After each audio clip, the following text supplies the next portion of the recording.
happening, we're geared up to break it. TVC News, first with breaking news.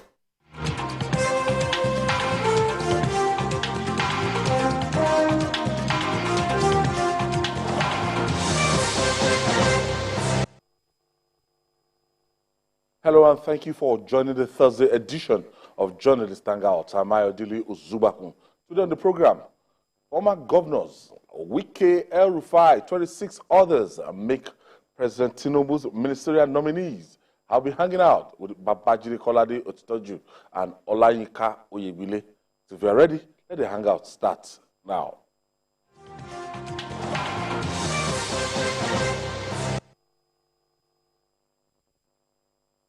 Thank you for staying with us. In the 90s, the Charlie Boy Show, a weekly, sketchy, and variety show with political undertones, offered Nigerians some entertainment on television. The controversial entertainer behind the show, Charles Chukwemeka Oputa, popularly known as Charlie Boy, is at it again. The veteran singer and social activist has declared his intention to walk naked on the streets if presidential candidates of the Labour Party in the February 25th election, Peter Obi, emerges victorious at the Election Petition Tribunal. Charlie Boy stated that this on Twitter that he would strip himself to jubilate if the tribunal announces Obi as victorious. Jide, that show, I remember, they say anything can happen on the Charlie Boy Show. So it's not a show that is predictable. He could do and undo on that show. And Charlie Boy is ready to give us a taste, if eventually. Did they produce, did they present that show naked? I want to ask people who say, oh, anything can happen on Charlie Boy. Did he ever come on the show stark naked? The regulators do not allow him. Oh, that means that you can't do everything you like on the show. So when they keep saying anything can happen on Charlie Boy Show, it's absolute rubbish. The show was guided by, the show was regulated. You can't come on national TV with NBC in place and say that your show, anything can happen on your show. Nigerians say things without actually thinking. Because that's why I asked the question. Maybe I missed some episodes that you watched. And you saw him without his clothes. 1 minute of bullshit. Maybe, you know, Fela did some things that even he would not do. Fela will wear ordinary pants and do a concert. Yes. You see him just dancing. Within his house, he will sit with just his pants on. These Hanks pants of those days, Hanks. And you will see even the pants will be somehow distended, looking like a little boy's oversized diapers. The fella will sit like that.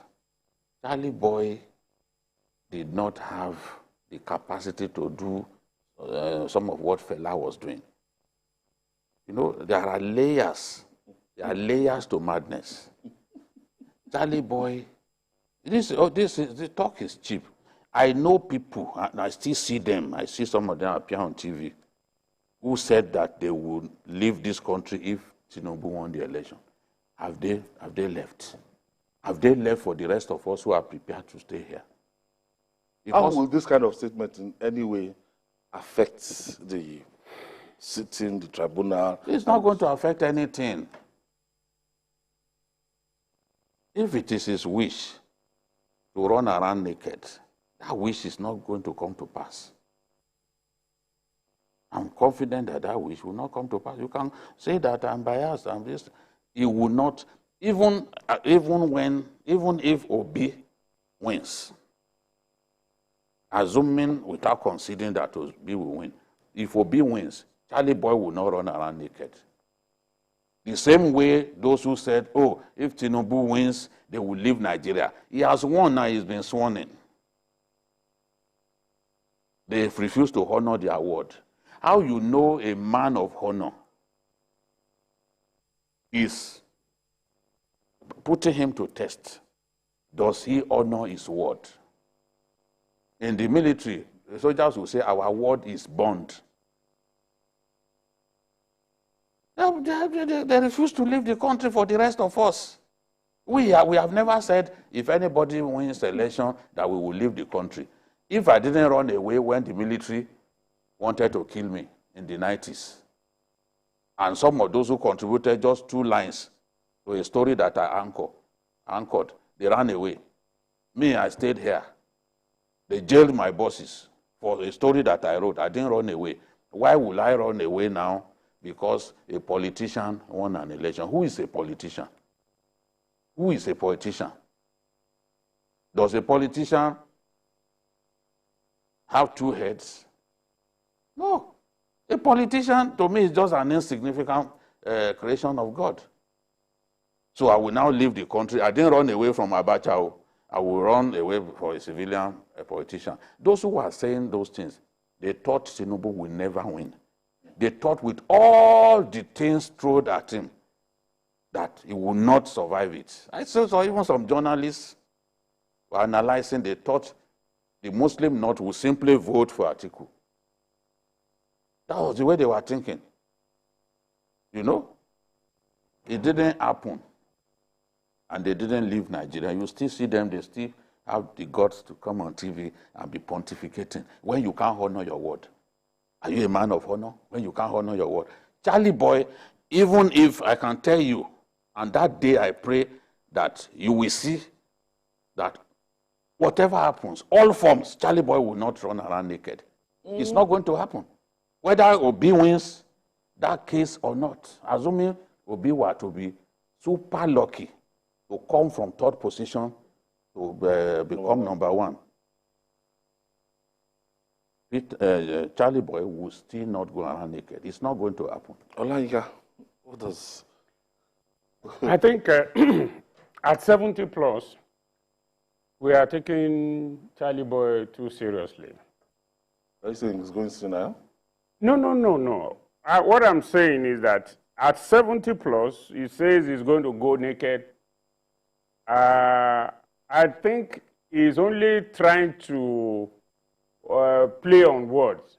And of course, for me, I think, honestly, when I first saw it, I thought it was the usual, and in fact, I took it as the usual Charlie boy show, jokes and all that, that he will go naked at 70, what for? Just to celebrate that your candidate has been declared a winner, or what? What are you going to gain from that? He's a grandfather now. And his children and his grandchildren, we now see their grandfather doing that. I mean, the Yoruba will say that when you see Weredun Wo, it's nice to see a madman on the road, but you don't pray to give back to, I mean, how not, so Charlie boy, I think he went too far in that declaration. Maybe it's a way to express his grievance or whatever it is that he wants to put across, but to say that at that age, when he should be calming down and be playing with his grandchildren, he will now go on Twitter and be saying that you want to go naked because of one man, a man that even if he becomes that president tomorrow may disappoint you. No, I think he's taking a joke too far. All right, moving on now. From time immemorial, the policy somersault has been a bane of development in Nigeria. The new administration must be wary of this. The House of Representatives has shut down a motion that sought to reverse the Naira unification policy introduced by the federal government. Moving the motion titled Need to Stabilize Nigerians' Foreign Exchange Rates, Benila warned that if the policy is not reversed, $1 could be exchanged for 1,000 Naira by December 2023. Deputy Speaker Ben Kalu, who presided over the plenary, put the motion to vote and ruled in favor of the nays. part of the most significant policy of Bola Ahmed Tinubu was the removal of fuel subsidy and the floating of naira. That's so strategic. So somebody attempted looking at how the naira to dollar performance, as at last count, maybe 850 or so to the dollar, and I think this representative is concerned that if care is not taken, we're going to be changing $1 to 1,000 naira, which will be catastrophic, and it did not sail through the House of Representatives. I believe that the policy is a good one. I personally had asked for it repeatedly before it happened. And I've asked people to tell me any other country of the world operating the multiple exchange rate windows that we do. Because Nigerians don't even want to compare themselves to even the countries around them. They should tell us another country where you have a different rate for pilgrims, you have a different rate for students who are going abroad, you have a different rate for those who are importing. You know, you have a different rate for government business. Yeah. Multiple. And then you have the most problematic of all, the black market rates. So you see different rates. There is no country that permits that to go on because there is no sense in it. And secondly, we were also subsidizing the foreign exchange market the way we were subsidizing fuel. So people felt, look, why should this go on? Look at the gap between the official rate and the unofficial rate. It is that gap that promoted the unusual hunger for the dollar. Because, you know, people who have friends in the corridors of power, who have friends in CBN, they will go to CBN, collect at official rate, and take it to the black market. Round tripping. Where, in some cases, the gap was as wide even as 300 naira. Yeah. If you are lucky and they give you maybe $500,000 and you take it to the black market to go and sell, you don't need to do any piece of business anymore. At all. You are made for life. At all. And that's what Sanusi said. Yeah. Some people will sit in their gardens, cross their legs. They are just waiting. Once they bring the dollars, oh yeah, go and change for me. They already have the bureau de change operators that they are working with. Those ones will help them to sell. They are making a profit of more than 300 naira on every dollar that they sell. We didn't handle the exchange rate, the forex market. We didn't handle it very well. What I believe in what those financial experts said, that after a while, this convergence will enable us to arrive at a kind of equilibrium, a uniform or an accepted rate. Will come to that point, and they are saying that this thing will come down to between 550 to 600. We just have to be patient to see result. It's just like you get Clement Westerhoff is the greatest Nigerian football coach, national team coach. Yeah. But it took him years. Many people do not remember that Clement Westerhoff started coaching the national team around 1989. And I remember he was struggling in Bauchi to win the ECOWAS Cup here. The Senegalese had to even walk out. So he didn't even win the cup on the field. They said it was too dark. He waited. By 1994, he had given us an excellent team that achieved the best performance by an African team going to the World Cup for the first time. That was the match against Bulgaria, where we won 3-0. And Bulgaria at that time had some of the best players in the world. Christos Stoichkov and Emil Kostadinov. Kostadinov was even highest scorer in Europe that year. People will forget these things. You need time. When you come up with a policy, you need time for that policy to germinate and then achieve results. Dr. Egule, and yesterday I was trying to tell some people, I said, can't you write off a government under 60 days? It came from you. I regretted it.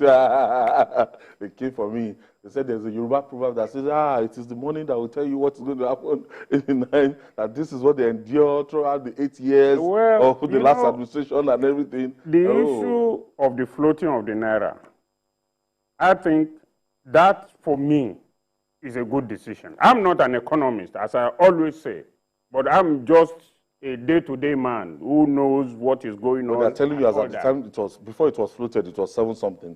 Now it has gone up to. Definitely, it will. Like it will for the first time, but later on it will come down.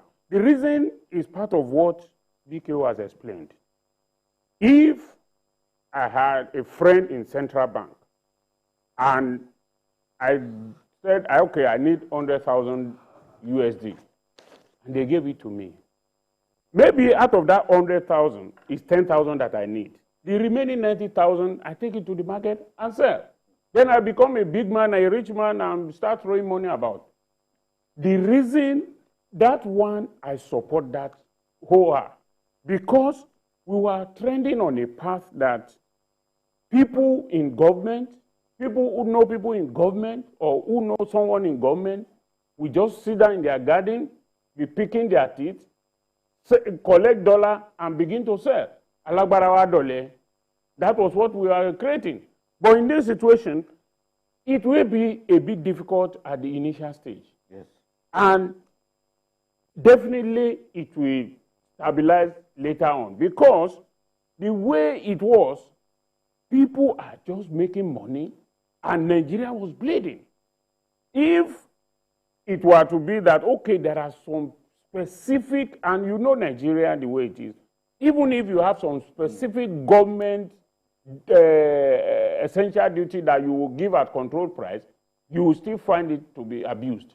But for now, I think this is the only place I will ask for people to be patient about this foreign exchange thing. Any other one, we may not agree, but in this one, in fact, when government and government or people were arguing that the fuel price thing, the subsidy was favoring the rich more than the poor, for me, this is the one that was favoring the rich more than the poor, because people like me, I can't go to the central bank to look for foreign exchange, but people who can go there, collect this foreign exchange, and use it for something. And the people need it the most. They won't get it. Manufacturers, they won't get it. To go to black market. So on this one, I think people need it the most. You won't give them. Yes. You give people who want to trade. Exactly. So I think on this one, the government got that one right, as far as I'm concerned. With my little knowledge of economics,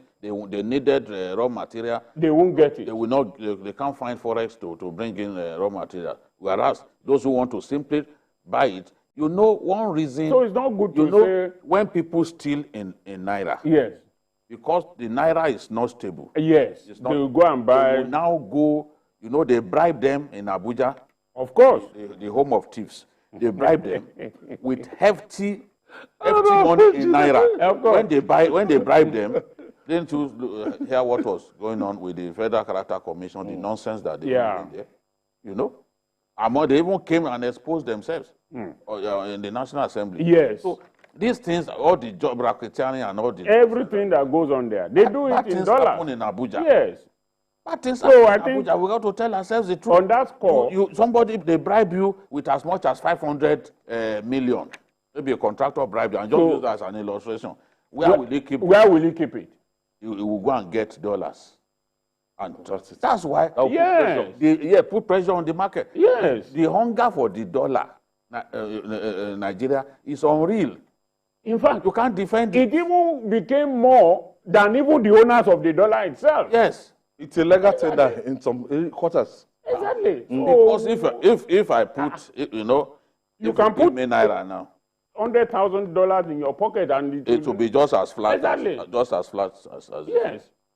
You just put it. Nobody will know. Nobody will know that you have. But put 100,000 there, you know what it means. How can you put 100,000? People will know now. Your pocket will be budget. 500 it will budget. That's why when they want to settle, even the people, when they want contractors or chairmen of board to settle them, they tell them specifically bring. They want dollars, yes.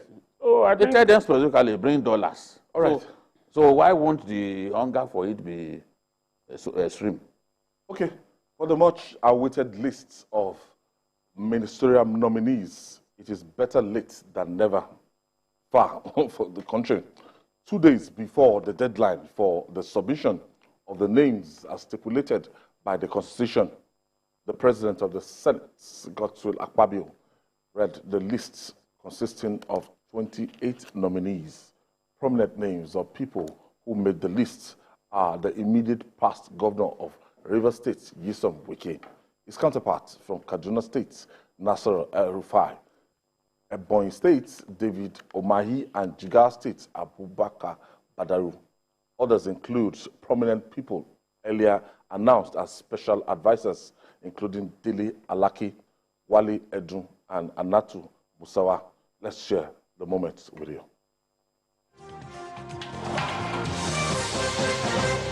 For confirmation, the underlisted 28 ministerial nominees. 1. Abubakar Momo. 2. Ambassador Yusuf Maitama Tuka, CON. 3. Architect Ahmad Dangiwa. 4. Barrister Hanatu Musawa. 5. Chief Uche Naji. 6. Dr. Beta Edu. 7. Dr. Doris Anite Uzoka. 8. His Excellency David Omahi.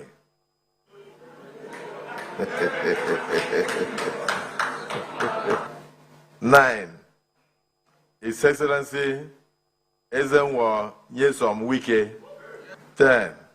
His Excellency Mohammed Badaru Abubakar, CON. 11. His Excellency Nasir Ahmed El-Rufai. 12. Right Honorable Ekperikpe Ekpo. 13. Honorable Nkiru Onyechioja.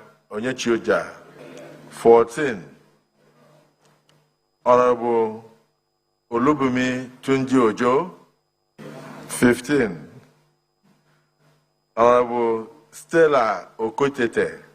16. Honorable Uju Kennedy Ohaneye. 17. Mr. Bello Muhammad Goronyo. 18. Mr. Dele Alake. 19. Mr. Latif Fagbemi, SAN. 20. Mr. Muhammad Idris. 21. Mr. Olawale Edu. 22. Mr. Wahid Adebayo Adelabo.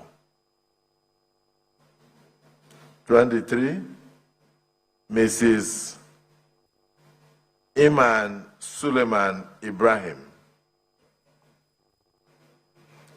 24, Professor Ali Pate. 25, Professor Joseph Utsev. 26, Senator Abubakar Kyari.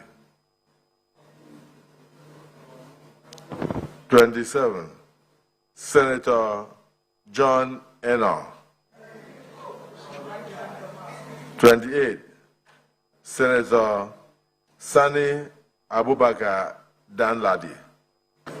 While noting that the above list is not exhaustive and that additional nominations will be sent in due course, I hope that the aforementioned nominees will receive the expeditious consideration and confirmation of the Senate.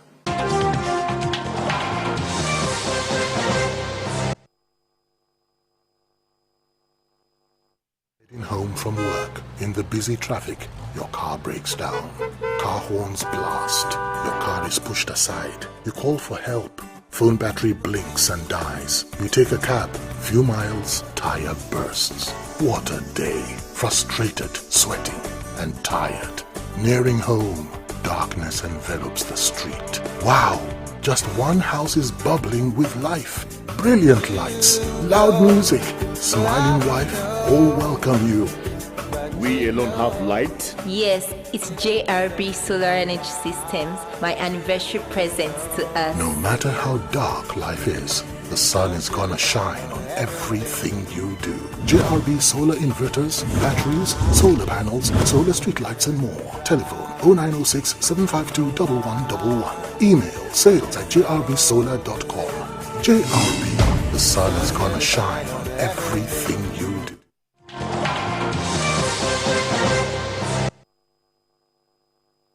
Thank you for staying with us. Now we have the list, Babajide. And before I saw this list today, and after they announced, the Senate President announced 28 names, I just imagine how difficult it's going to be to assemble this men. A lot of people said, after 60 days, you can't give us ministers. And I said, oh, there's so many things, so many factors. So many interests. To put into control. This list, I'm sure that the list that you had maybe day before yesterday might be different from what you had in some states. No, there's a lot of surprises.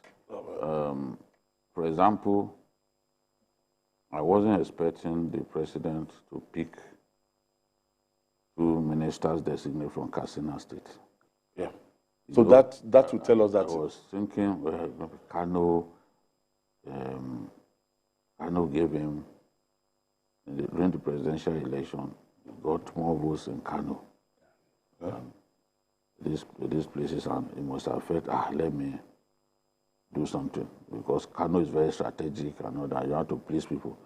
But Katsina got two ministers. What is that telling us? If Katsina got 2 ministers and you can confirm that Cross River 2 got 2. So we might end up with a 42-man cabinet. Of course, that's what will happen, because not 36.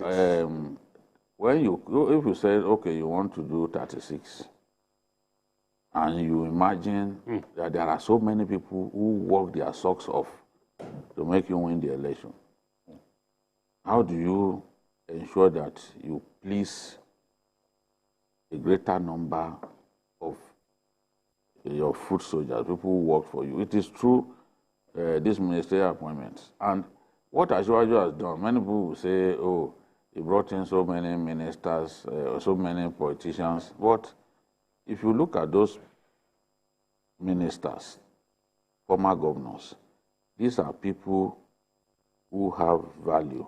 You look at... okay, let's start. You look at... I'm just trying to say that, look, you can't look at El-Rufai, for example, and say he's a core politician. It's not, El-Rufai is not a politician because he does everything that a politician should not do. How many politicians, for example, would demolish the home of his political leader? Tell me, your political leader, because the highest ranking party person in your party, in your state, is your political leader, whether you like it or not. He demolished the home of the deputy national chairman for Northwest.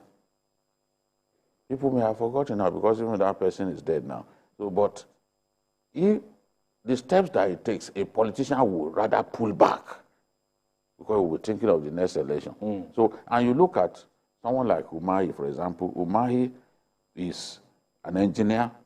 The kind of work that he did in Ebonyi State, you got to give it to him.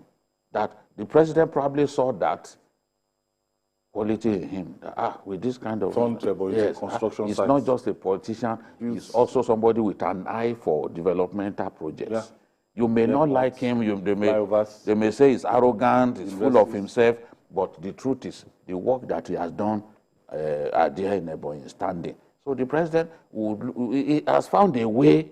Even the core politicians that he has brought in are people who have value, people that he knows can add value into his government.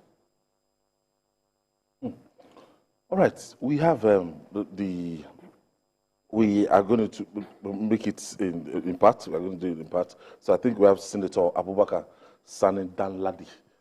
Abubakar Sani Danladi. Jude, you want to start telling us? Yes. Abubakar Sani Danladi. Abubakar Sani Danladi was deputy to Dambaba Suntai. That's in Taraba State. Taraba State, the late former governor of Suntai, of Taraba. He was his deputy. He was impeached, but the Supreme Court in 2014 overruled that impeachment, and he came back to continue. So this is UTC? No, not UTC. Okay. UTC is the person that was chased away for him to come back. Okay. You know he was removed illegally. Okay. When he was removed illegally, the UTC was now brought in, recruited to take his place. Okay. So the case went on. Supreme Court gave him a favorable verdict. UTC, who was acting governor because Suntai was incapacitated. Yeah.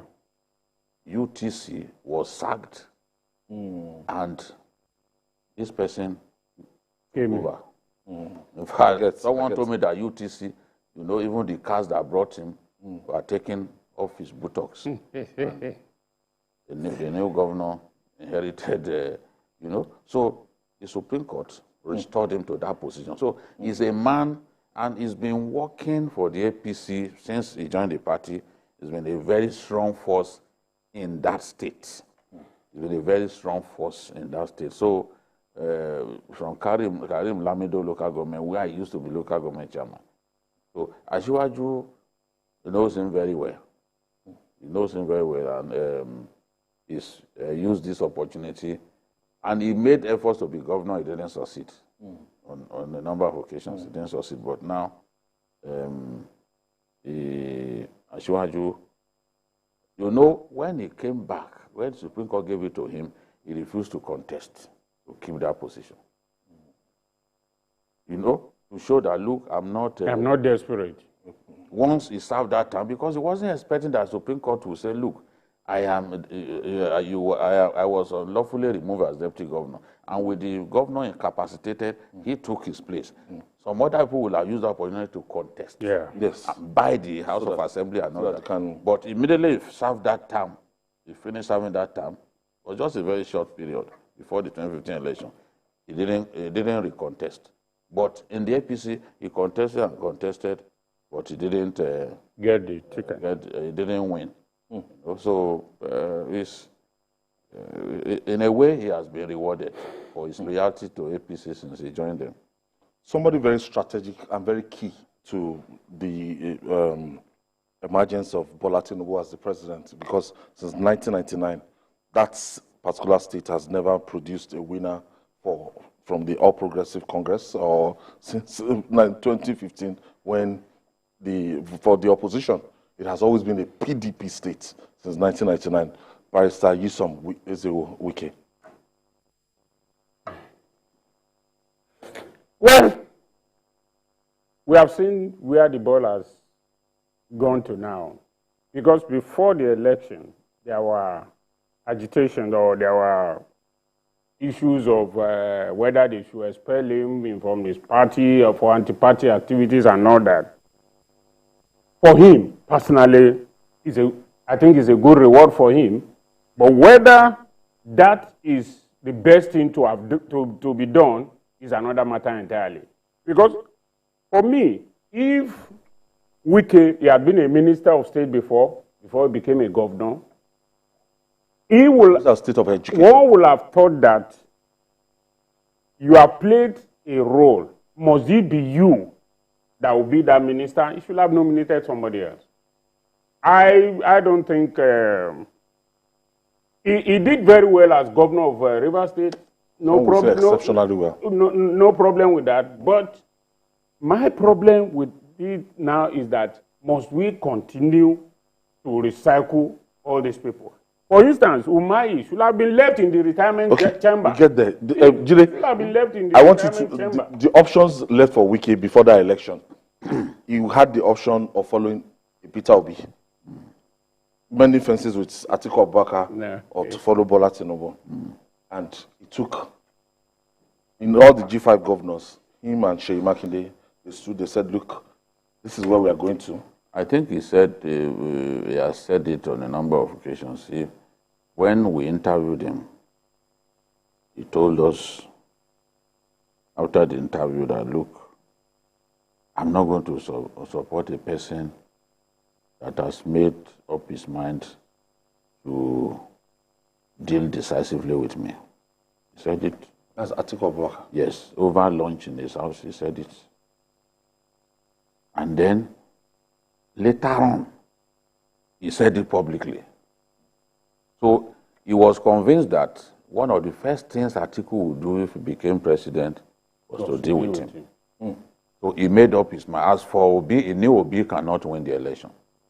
Obi will do well in some state, but he will not win the election. And he was not prepared to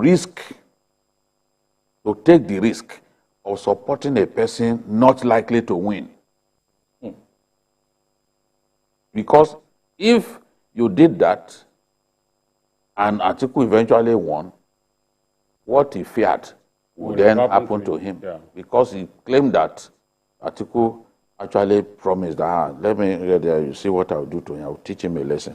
You know, in politics, when people hear such things, they are not fools. They begin to work to make sure that that plan does not come to fruition.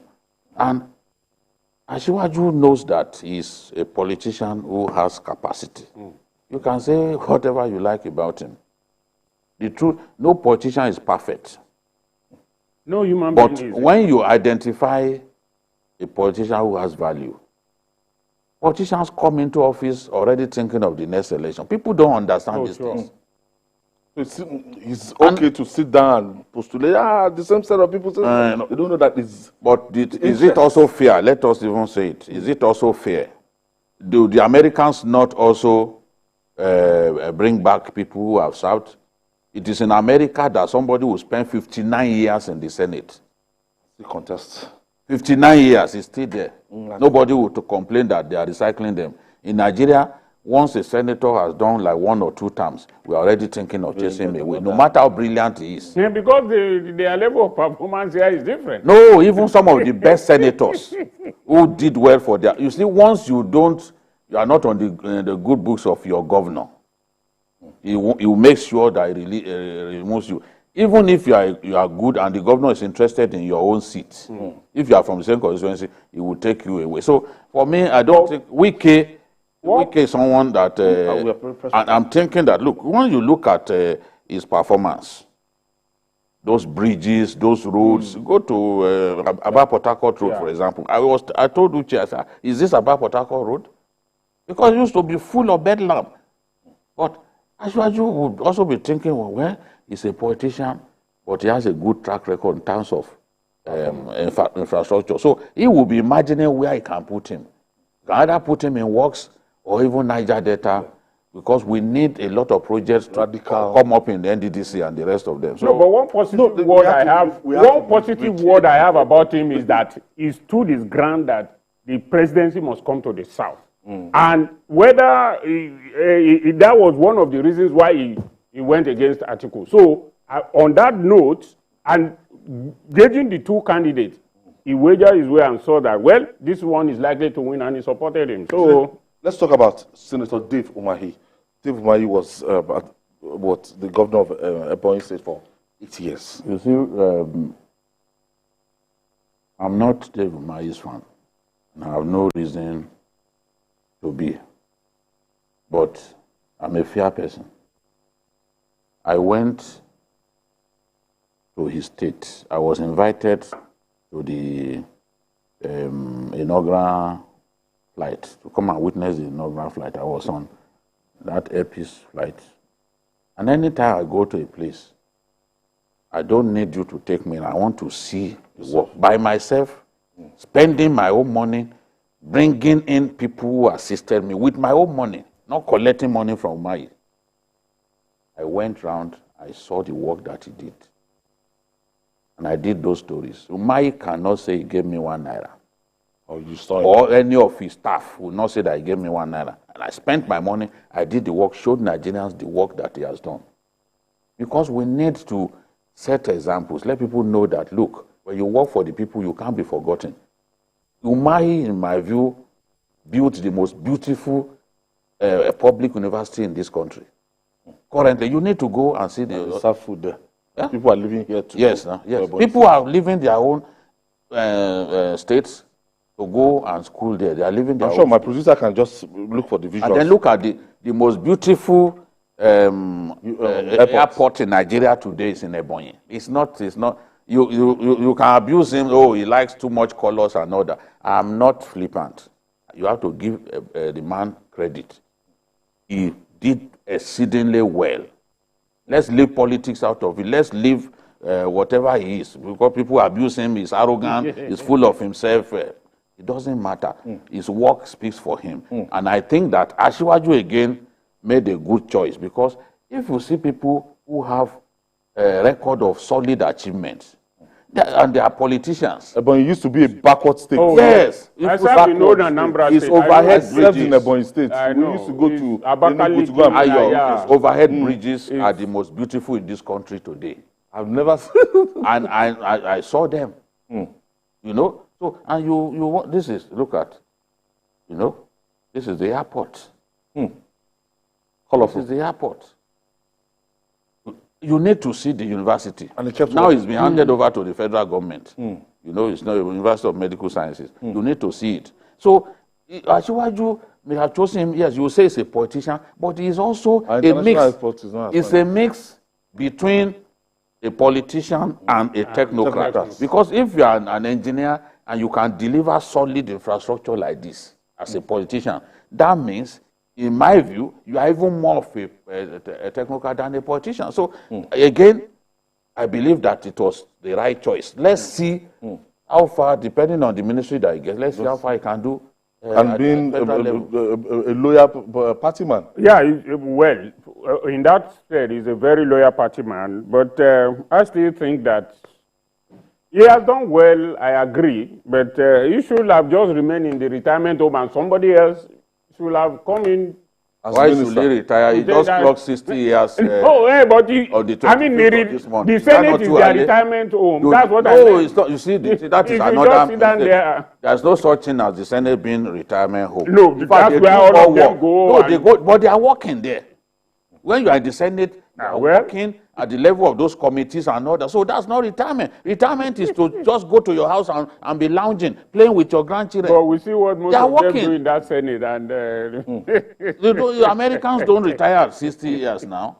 How old is he wants to contest for second term? Yes, Biden. How old is Biden? Biden is always falling down now. Somebody who just clocked 60. Umahi just clocked 60 a couple of days back. We are already saying he should retire. All right. And Wale Edun. Oh. Are you surprised? Should I call him Chief? Are you surprised? But he's simply Mr. I think Very simple man. it's a very, very concise choice. Out of all the names that I've seen there, himself, Mr. Wale Edun, I see as a very quiet achiever. When he was commissioner here in Lagos, we all know what he did. Financial engineering. Exactly. And I believe that is coming back here again at the federal level, we help Asiwaju to re-engineer what the success that was recorded in Lagos. Yes, Nigeria is more complex, but if you have succeeded in a place like Lagos, there is that possibility or that thing that you are really going to succeed at a greater level. So his choice, and you know, he has been, since he left government, he has been doing some things quietly. Presently, is the chairman of the board of the Nation newspaper and all that. And, you know, for him, I think the president has himself, Dele Alake, and Adelabu, who was deputy governor in Central Bank. All those three, somehow, I think we have a solid team with the others, with what they are going to bring to the table.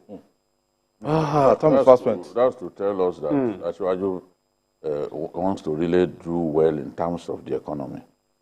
There's no way you bring in all of these people into your team, including the essay on revenue generation.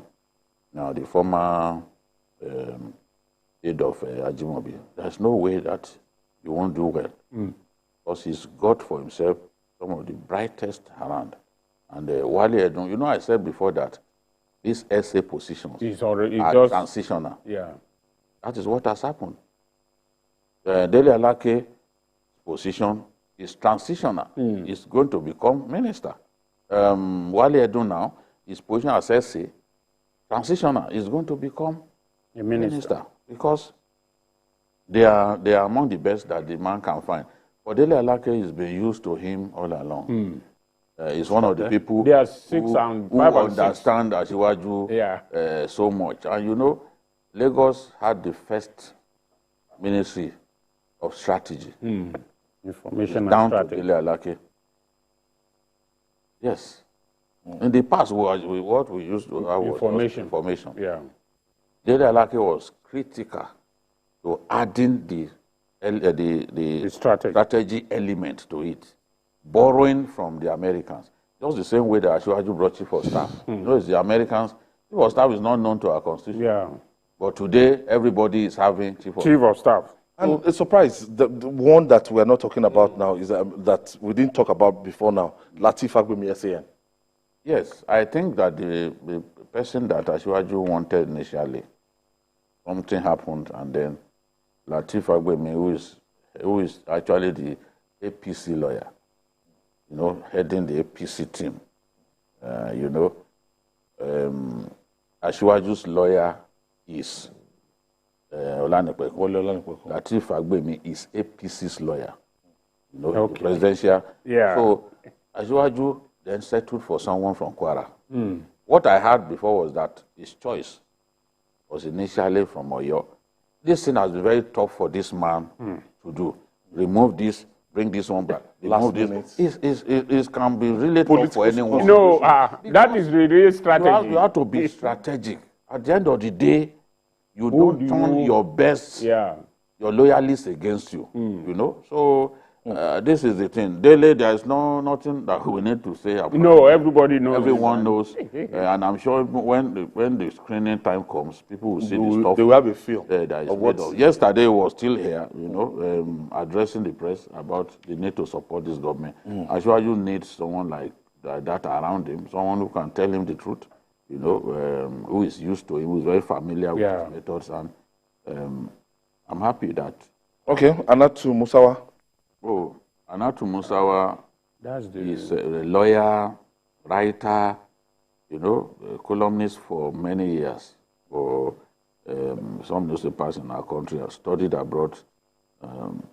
Asiwaju used her during the campaigns, and Asiwaju has found her very, very valuable. Energetic. I suspect that in terms of the re-engineering of the ministries that Asiwaju wants to do, Anatu will end up, taking charge of tourism, because people, including me, have suggested that, look, we need to bifurcate the Ministry of Information and Culture. There is so much potential in tourism that we are not tapping. Yes. And even our culture. So perhaps Asiwaju was thinking along that line, just the same way we've been told that even the Petroleum Ministry, because of the tremendous potential of gas, the Petroleum Ministry, Asiwaju could be thinking of splitting it into two. Okay. I think that's what will eventually happen with this. Do you know anything about Professor Joseph Utsep? And Professor Joseph Utsep is the current rector of the Federal Polytechnic, Wanune, in Benue State. Benue. He is a professor of engineering. Okay. So I guess that he must have been strongly recommended by the SGF. Better I do. That means beautiful woman. We have a very strong team there. Better too, during the campaigns, he was always around the president. The president must have been from really Cross River. impressed. Yes. Okay. He was woman leader of APC. Of the APC. She's the current woman leader. Member of National and she's a physician by profession. So Asiwaju has a choice now, either to give her health or Minister of Women Affairs. But no. Ali Pate, what class physician? Yeah. Ali Pate, I guess. He was a Minister of State before he left. Yes, we're going to continue this review tomorrow. We're going to continue tomorrow. Our time is fast spent. Dr. Olaika Iguli, thank you for your contribution. Papa Jide, thank you for your contribution. We'll continue our review of the ministers. We'll still have 18 more to go. 18 more. Tomorrow we'll continue this review. And that's our offering today. Join us tomorrow for another episode of the program. You can watch the repeat broadcast tonight at 11 p.m. Join us on Sunday from 1:30 to 3:30 p.m. for Journalist Hangout on Sunday. We're on YouTube, youtube.com/TVC News Nigeria. I'm Ayodele Osuba.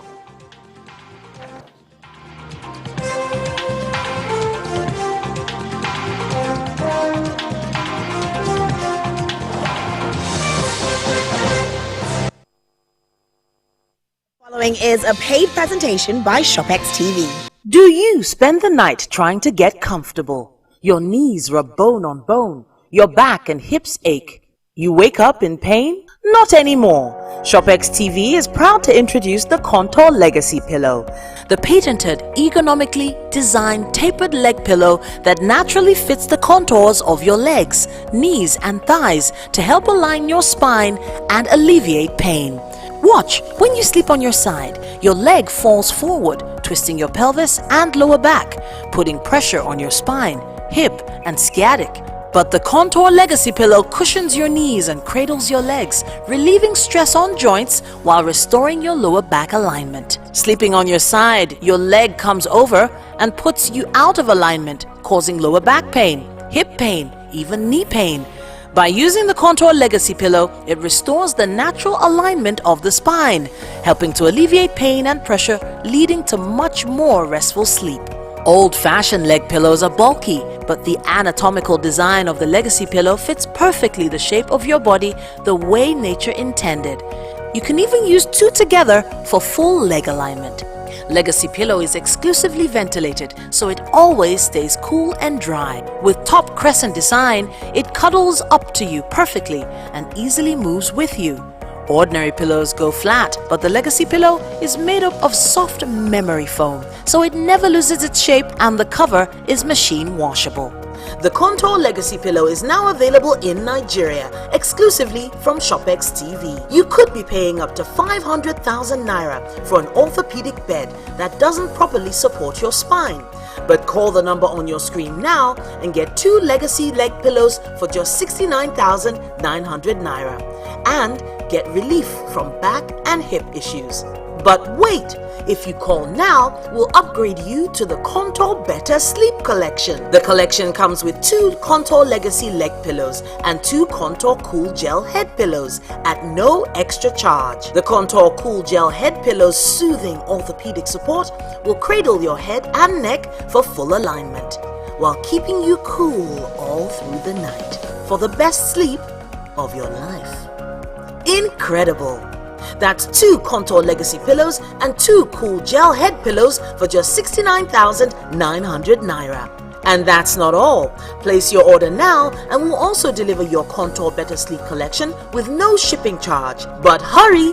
This is an exclusive ShopX TV offer and only available for a limited period. So, call now while stock lasts. Your rest is your wealth. The proceeding was a paid presentation brought to you by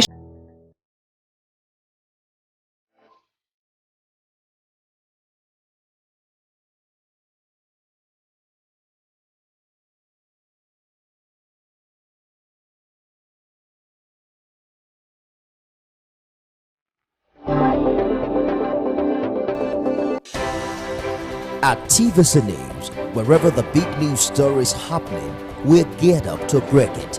TVC News, first with breaking news.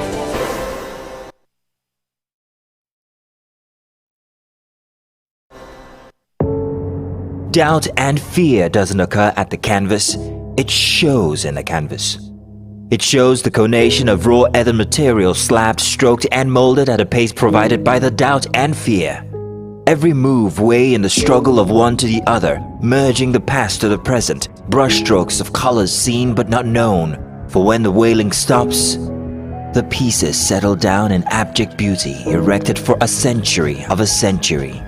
Speaking, advocating, protesting as the arts are meant to be.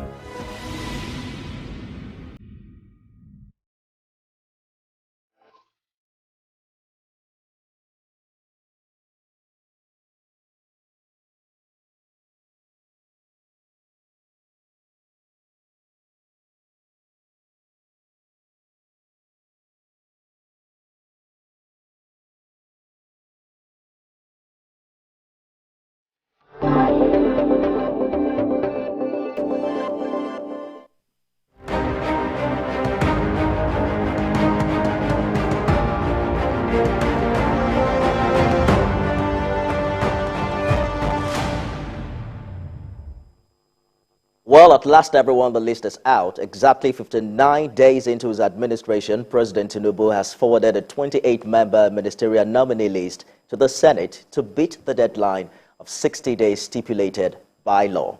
Former Rivers State Governor Nyesom Wike, Senator David Umahi, and Betta Edu are among those who made the first batch of Mr. President's ministerial list. So we're asking the question today, what do you make of President Tinubu's ministerial list of 28 nominees?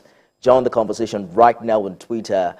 Use the hashtag #first100days. Remember to tag at TVC News NG and at Nifemi Oguntoye. Thanks for joining us on the program. I am Nifemi Oguntoye. Coming up today, we're joined by former Deputy Governor of Ogun State, Senator Gbenga Kaka, who joins us to review the ministerial list and other matters arising. Earlier this afternoon, the Chief of Staff to the President, Femi Gbajabiamila, walked into the Red Chamber of the National Assembly with a list of ministers designate and presented it to the President of the Senate.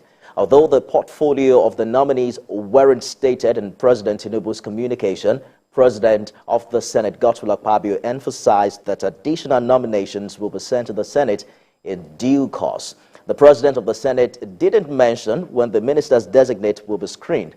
But we know that out of the 28 nominees, 7 of them are female, making up 25% of the first batch, and 4 of them being former governors.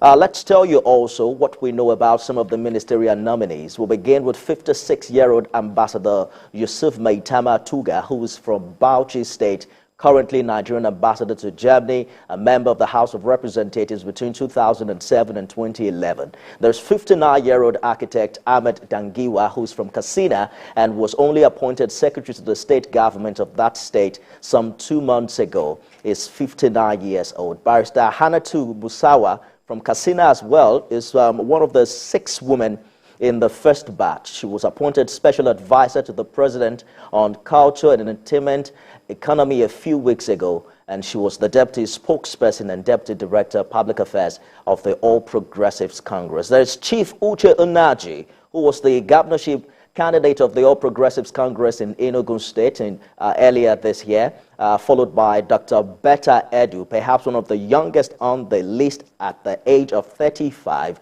from Cross River State, a medical doctor, former commissioner for health, and also currently national woman leader of the APC. That's possibly going to change very shortly. Dr. Doris Aniche Uzoka is another female who made the list out of the 7 of them. She's from Imo State. She's the youngest commissioner in the Hope Uzodimma administration, and I think currently commissioner for finance.